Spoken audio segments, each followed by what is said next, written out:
Welcome to the Educator's Corner podcast, the show where we stay curious for a little bit longer. I'm Vacher, and in each episode, I'm joined by innovators from around the world as we explore the challenges, opportunities, and ideas shaping our schools and our communities. And if you'd like more insights and stories, subscribe to Kai Pod News, where I share reflections to keep the conversation going. You'll find the link to sign up in the show notes.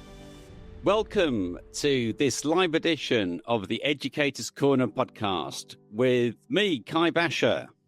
And me, Mark Steed. Great to see you there, Mark. Today's conversation follows Mark and my Reimagining Secondary Schooling event in London in January. And we're looking at what's happened since and what this actually means for hybrid schooling, especially in the Middle East region where I am. I'm here in Oman, given the challenges that they have been facing over the recent weeks. For example, in many parts of the region, many students, teachers and families in the region have been learning fully online because of the regional conflict. It's been a deeply unsettling time, and we want to recognise the resilience and the quiet courage across our school communities. So you might be wondering, why is Kai Vacher, why is Mark Steed, why are they talking about hybrid schooling? What's this all about? What's our interest? So Mark, how did you first get involved in hybrid schooling? Well, I've had a long-standing interest in how technology can be used in schools. That's been an interest for 20, 30 years now. But I particularly got interested in hybrid back in 2017 when I did a business master's, and I researched alternative disruptive models for secondary schooling, which was sort of quite prophetic, really, because it was quite handy for when we then came into COVID 3 years later. I think many listeners will recall a lot of the sharing that you did during the COVID months, because in Hong Kong for quite a lot of the time, you were certainly from a time point of view, you were ahead of the curve in terms of having to deal with the challenges of online learning. And we are very grateful for everything you shared during that time. What about me? Well, as I've said, I'm based here in Oman. I run two schools, one here in Muscat and one 1,000 kilometers down the road in Salalah. And for the last 6 years, and again, I'm sure some listeners will be familiar with the story I've been telling for a while now about how we've been offering and evolving a blended approach to schooling in our Salalah branch from 2020. So we've had 6 years of evolving approach to blended learning, particularly at Key Stage 4 and also Key Stage 5. And then building on that experience in the last year or so, we've actually here in Muscat, where we've got a much bigger school, much bigger sixth form, we've actually introduced online A-level psychology. We introduced that last August to Year 12, group of 15 students in Year 12 studying that, and that's going well. And we are extending that offer to next year's Year 12. So next year we'll have a group of students both in Year 13 and in Year 12 learning psychology online. But I guess just coming back to that point about how much you shared during COVID, that's also what we're trying to do with this work.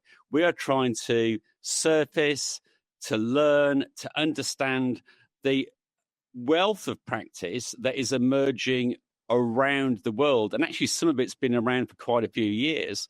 We're trying to surface the practice in terms of online and hybrid learning and trying to learn and understand so we can start to evolve and build on these alternative models that we are seeing emerging already. We had this event in London.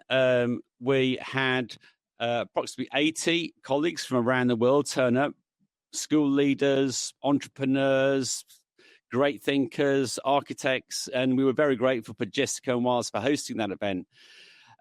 When you look back at that event, Mark, back in January, what is the one idea that stayed with you most strongly? The feeling was that very much this was the start of a movement. It was all beginning to happen. But the actual thought takeaway, I think, was captured by Ian Yorston, and I think it's on one of the reels that we put out about the three purposes of education. And Ian talks about the need for schools to exist because of childcare, because of socialization, and in order to facilitate learning and the transmission of learning. His point was that the easiest one of those effectively to capture was the learning piece, so that if we design schools and build schools going in the future, we should be doing that around the idea of childcare and socialization rather than learning activities. And I think that's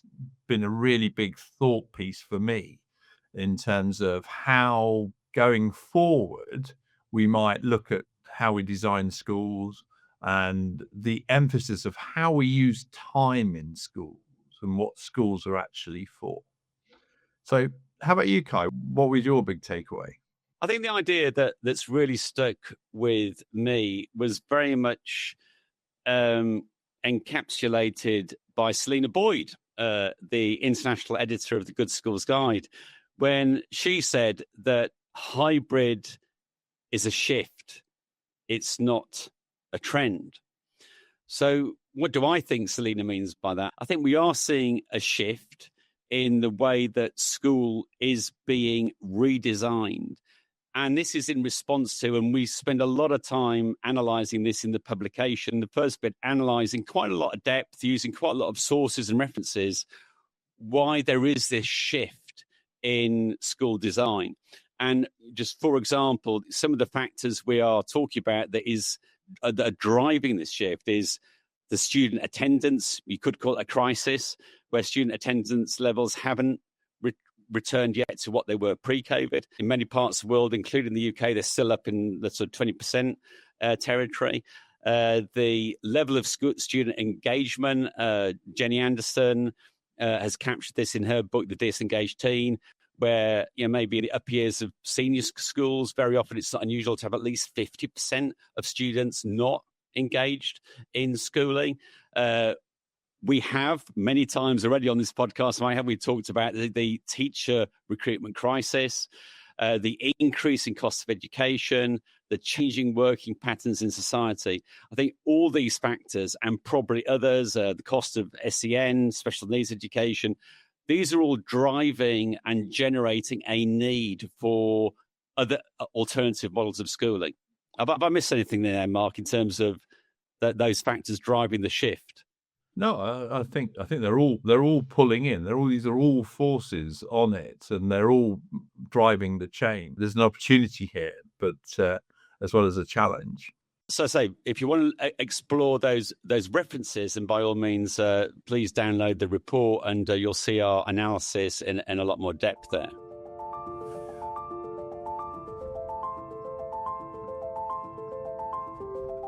So Kai, then, just moving this on a little bit, what shifted your thinking about hybrid and online schooling? What's moved since that event? I mean, since that event, and I guess what's been playing out in the parts of the Middle East region over the last few weeks, I think we've seen this again, that online learning still has a bad reputation. So during that event, I think we were really encouraged and energized by the enthusiasm and the dynamism and the creativity that many school leaders and entrepreneurs are putting into designing alternative models of schooling. And in many cases, they're very successful, like Hugh Viney's Minerva Virtual Academy, the fastest growing school in the UK since 2001. We're now over 1,000 students. So there's a lot of energy and enthusiasm and positivity during the event. But then I guess coming out of the event, I'm very quickly reminded, particularly when I see educators, leaders, teachers' responses to going online. It's like, oh no, we're going online again. And parents and families thinking, oh no, we're going online. And I think that online learning, despite the energy and the enthusiasm, which you can see in this shift on the margins of the educational world, at the core of the education world, there are many teachers and leaders and families who still feel that online schooling and maybe hybrid schooling has a really bad reputation. It's not really something that they see in the same light as we see it. How about you, Mark? What's shifted most in your thinking? Well, I mean, I think you make a really good point. I think there's been a lot of, noise around the fact that people have gone on to home learning, and I think that then reflects the fact that, when we have these conversations, it casts a shadow over the conversation around hybrid and remote teaching. And I think the point I would make is that hybrid schooling is not the same as home learning. Hybrid is really about how we spend time, whether that's face-to-face in the classroom, whether that's on remote teaching, whether it's individual personalized learning. And these can all be done with students in school all day. There can be a portion of the day when they're in school having face-to-face teaching. There can be a portion of the day when they're in school being taught remotely. And there can be a portion of the day when they're on individualized, personalized learning. And so going back to Ian Yorston's point about the fact that, what are schools for? Well, I mean, the thing we don't like during remote learning, home learning, is the fact that we don't meet together. We're not meeting face to face. Well, hybrid learning and remote teaching, can all fit together. There will be a component where we're in school doing things in person, and I'm not trying to get rid of that. I think it's a really important thing. So when I'm talking about hybrid schooling, I think when you're talking about hybrid schooling at Salalah, we're talking about there is an in-person aspect to it. There is a personalization. There is this social aspect to it as well. So I think there is a bit of confusion, and remote teaching is just one element of that. And I'm sure we'll discuss that a bit more. It is a really powerful point that hybrid schooling does not mean that the students are at home. And so if you take the model in Salalah, when we first shared that model, that proposed model with our parents, we only had 5 parents of 5 students in year 9, and they were very keen that we offered something in Key Stage 4, because at that time, back in 2019, we didn't offer anything in Key Stage 4. We couldn't. 5 students, what can you do? But they wanted us to offer something. And so we shared with them this blended model, which was basically a third face-to-face teaching, a third online teaching, and a third independent study. And the key question those parents wanted answered was, are our children going to be in school? And so throughout our 6-year experience in Salalah, apart from when the school was not open because of COVID, like schools all over the world when we first started the model, incidentally, but since 2021, the blended provision, the hybrid model we've been offering in Salalah, those students have been in school all the time. And we've worked with slightly different variations of the model, but in essence, it's still roughly about a third of the learning is face-to-face, a third of it is online, but the children are in classrooms in the school, and a teacher's beaming into those classrooms, and about a third of it's independent study. And so we have to be careful that when we hear the word hybrid, it doesn't mean at home learning. It could be at home learning for some students for some of the time, but it can also mean that for quite a lot of students, they're in school all the time. I think the key thing here is that remote teaching in the context of a sort of emergency situation, whether that's COVID or whether the situation we've recently had, period of home learning during, in the Middle East during this recent conflict, is very different from planned and measured remote teaching. I mean, when you look at the work that the online schools are doing, where they've got the structures in place, the technical structures in place, and the right tools to be able to deliver remote teaching, it becomes a very different thing from a teacher being thrown into that mix in a crisis situation. Most teachers aren't ready for it. If we are to stop treating online learning or hybrid as an emergency fix, and this, we're going to try and shake off this negative reputation that online and hybrid has got. What do you think, Mark, is the single most important change we need in teacher training and professional development? What do we need to do differently? I think there are two aspects to it. The first is that we need to have much better training around remote teaching pedagogy. I think we need to recognize that it is a different skill set from teaching in a classroom. Classroom management is very different in an online context, as we all know. But so there's that pedagogical training aspect, but there's also, I think, it's about the use of sophisticated sort of learning platforms, training in how we use those as well. I mean, if you watch a experienced educator teaching remotely in an online school, you will see them. They've got access to tools that allow them to engage individually with the students. They use a lot of polling through the lessons to check learning, and then can follow up individually on the chat with each student. So it's that ability to get the interaction in a different way. Now that's a different pedagogy. You do it with question and answer, and you do it by moving around the class physically when you're teaching in a normal context. And here in a remote, online sort of remote teaching context, you have to use different tools. So you've got to have the platform and you've got to have the training. I mean, does that chime with what you're doing in terms of your remote teaching at Muscat and Salalah?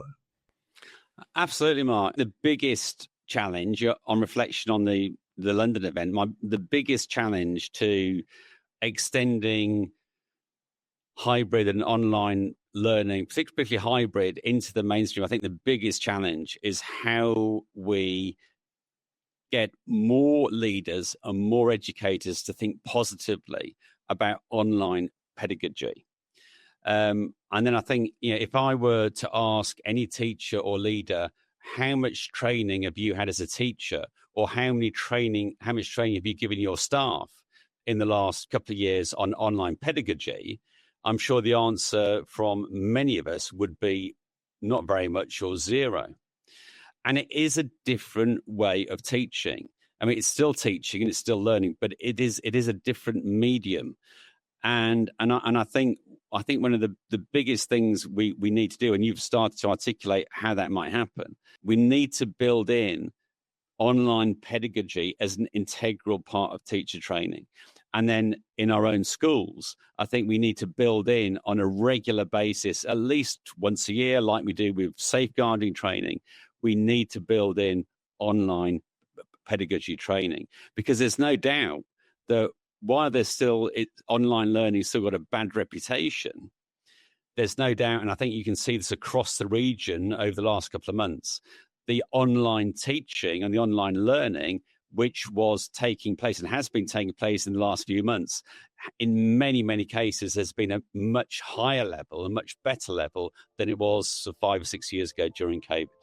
Just a quick pause in the conversation. If you're finding this episode useful, it would mean a great deal if you could hit the subscribe or follow button wherever you're listening. It helps more educators discover these conversations and tells us to keep creating them. So, if you haven't already, take a moment now to subscribe to the show. Let's get straight back into the discussion. So we had quite a bit of reflection there in that first section. Let's now talk about what this means for school leaders now and how we could be thinking about this in the next few years. Mark, what do you think is one practical step a school leader could take in the next 12 months to move towards, or at least in the direction of, a more genuinely hybrid model? I think you've started articulating it anyway, Kai, and I think it is around training, and partly around mindset as well. I think teachers need to see this as one of the skills that they should be developing in their toolkit. And because I think remote teaching is going to become an increasingly important part of education as time goes on.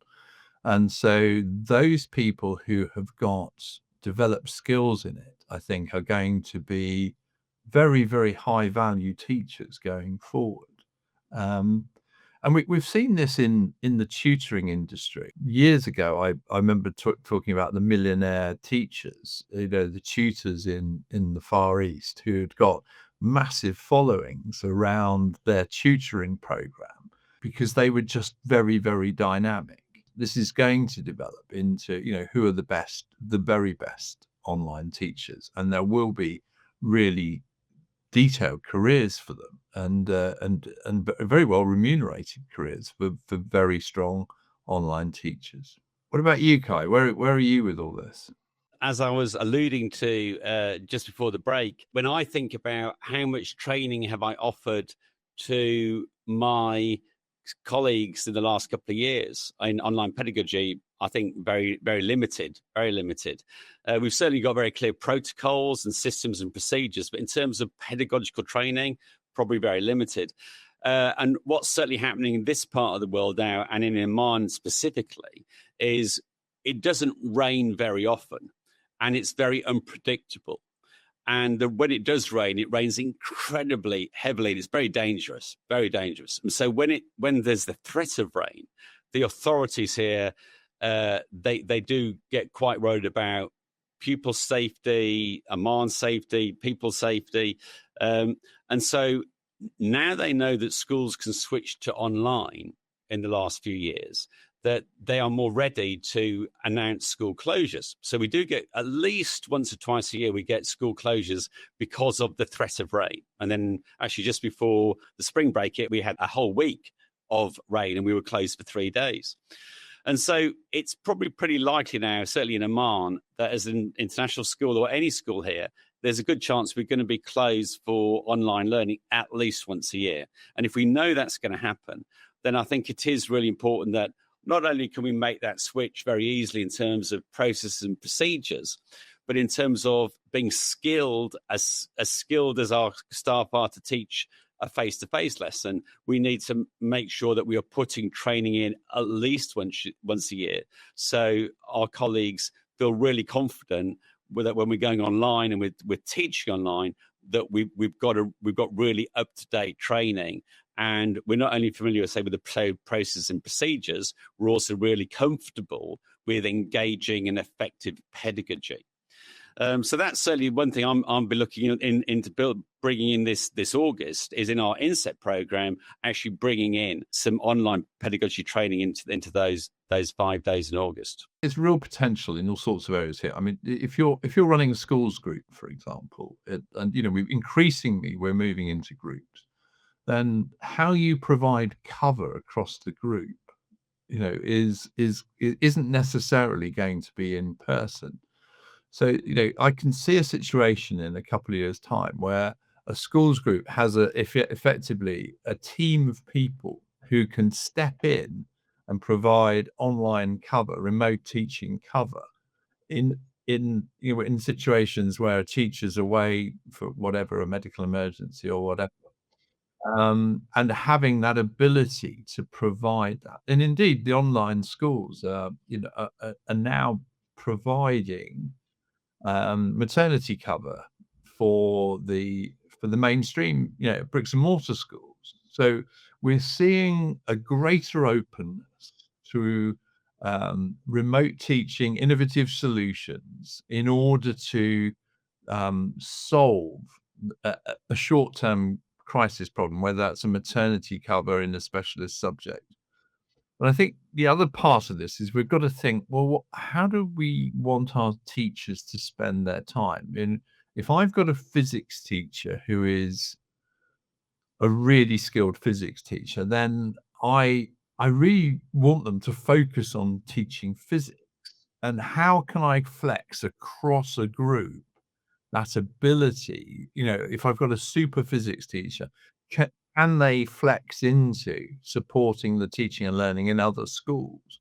Yes, the answer is yes, they can. They could be taking extension classes in other schools within the group, in the way that I think you share some of your staffing between your two schools as well. So I think we're going to see new models. So, I mean, and you're slightly at the cutting edge of this stuff with what you're doing around your psychology at Muscat, aren't you? Well, perhaps we are. I mean, I think all we're doing is using the available solutions to create opportunities for students which wouldn't exist if we didn't engage with those existing technologies. So it doesn't feel particularly innovative at times. I mean, we've just recruited our psychology teacher to teach online next year.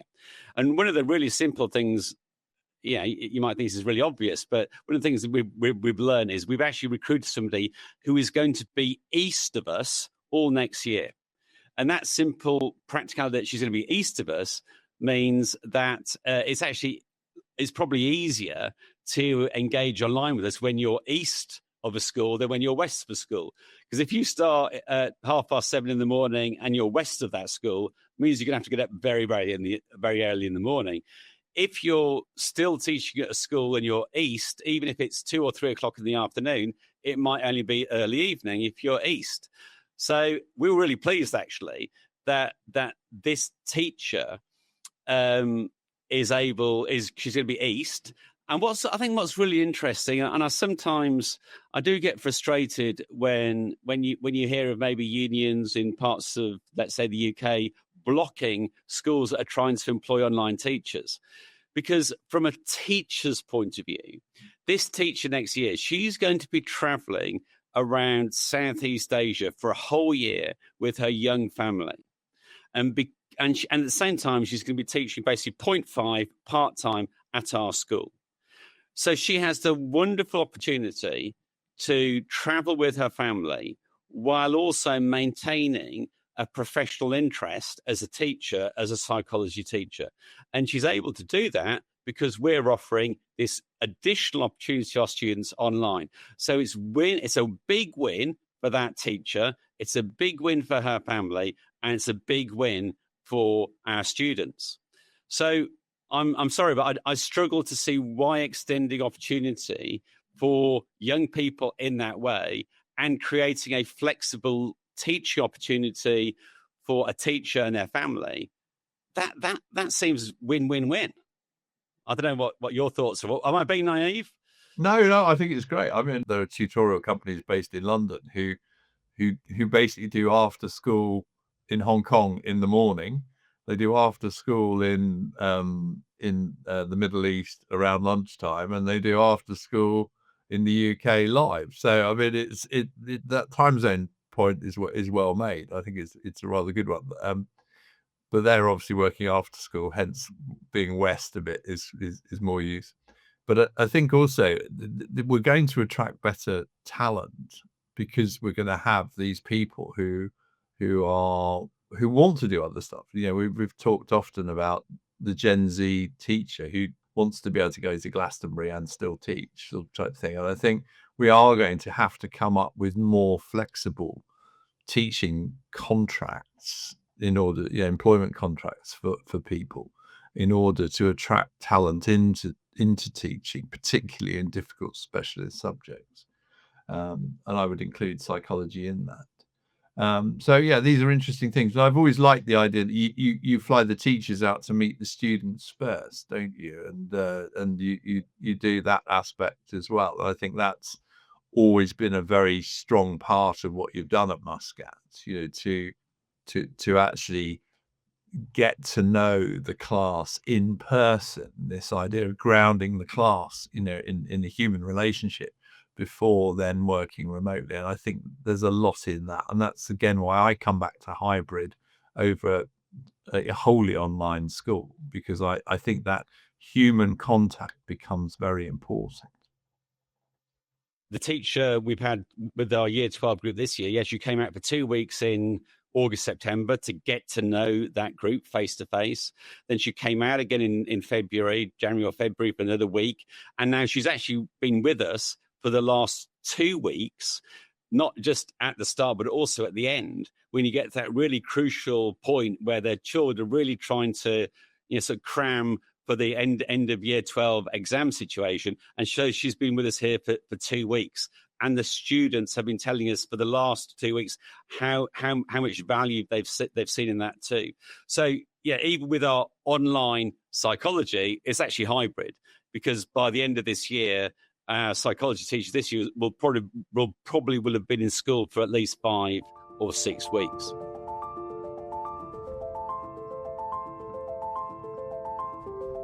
My final question to you would be, and you've already started to do this a little bit in terms of looking 5 years ahead to the school group, but looking 5 years ahead, what worries you most if we don't act, and what gives you most hope that we will act? Well, look, this isn't a burning platform. We don't have to do this now. Occasionally, obviously, we have to flex into it, as we've recently done in the Middle East. If we're talking about truly hybrid schools, as in the combination of bricks and mortar and online and personal learning, I think that we should start looking at it, because the challenges are only going to get worse. Teacher recruitment, the cost of education, changing working patterns, these are not going away as issues. So I think it's prudent for people to explore new opportunities, to explore new models. If I were running a schools group, I would certainly want to have quite a significant portion of my research and development budget in getting this right, because I'm sure it's going to be part of a schools group mix down the line, where there are going to be hybrid offerings in the way that Dukes are doing in London, where Dukes have got the mainstream school, but they've also got a hybrid offering tagged on to that school. It makes sense for any schools group to do that, because you've got resources and you could make more of it. You can have more students by going hybrid. And I think so. I think getting working on the sort of projects we're working on here, Kai, like what does good remote teaching pedagogy look like? What does a hybrid school physically look like? How do we design them? These are good questions for schools and schools groups, particularly forward-thinking ones, to be working on at this time, with a view to it becoming much more mainstream probably on a 5 to 10 year horizon. I would echo that. If I was asking myself that question, what gives me most hope that we will act? I think there are an increasing number of educators, leaders, entrepreneurs who see that by developing, like you say, really good online pedagogy, thinking about hybrid design. And again, you can see an example of a hybrid school design in the publication. Jessica and Wiles, our partners for that first conference back in January, they spent a considerable amount of creative time and energy producing some prototype designs of what a hybrid school could look like. So I would really encourage listeners to engage with those designs in the publication, and it will give you food for thought. But I think at the moment we have a real opportunity to evolve new shapes of schooling that could start to address some of these really tough problems we've got around attendance, around student engagement, around teacher recruitment, around the cost of education, around special needs provision. There are some really serious challenges. And I think hybrid, designed creatively, designed with really quality online pedagogy as part of the offer, has probably a better chance, because they're more flexible, has a better chance of addressing some of these problems that many schools around the world are trying to deal with. And I am continually excited by every week somebody else contacts me from some part of the world, say, well, I'm doing this in the online space, so I'm doing this in the hybrid space. And there's some incredible stories that are starting to surface of what is actually possible when you start being creative with online pedagogy as part of the school design. This is a debate that we are right in the thick of at the moment. I know the Reimagining Secondary Schooling conference in January next year, we're going to focus on pedagogy as a thing. We're going to try and do a much deeper dive into that. We're going to try and get examples of that, people doing demonstrations of what online pedagogy looks like. And that's going to be our focus. So I'm really looking forward to having remote teaching experts and practitioners being, leading that conversation. So that's really going to be our theme for that conference next January. We will be in London on the 19th of January. We'll be pushing out details about that event. If you've not downloaded the publication yet, please download the publication, Reimagining Secondary School Report 2026. Lots of ideas and thoughts to reflect on there. So let's keep the conversation going.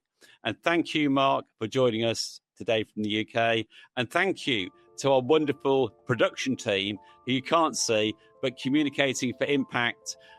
They have been supporting this event and producing it. So Laura Wilkes and Haven, thank you to you. And thank you to Lauren Martin, who's helped us put together the report, which you can download for free. Take care, and we'll see you soon. Thank you. Thanks ever so. You've been listening to the Educators Corner podcast with me, Kai Vacher. This show is created by British School Muscat and British School Salalah, with post-production by Communicating for Impact. For updates and insights, remember, you can subscribe to my newsletter, Kai Pod News. Simply follow the link in the show notes to sign up.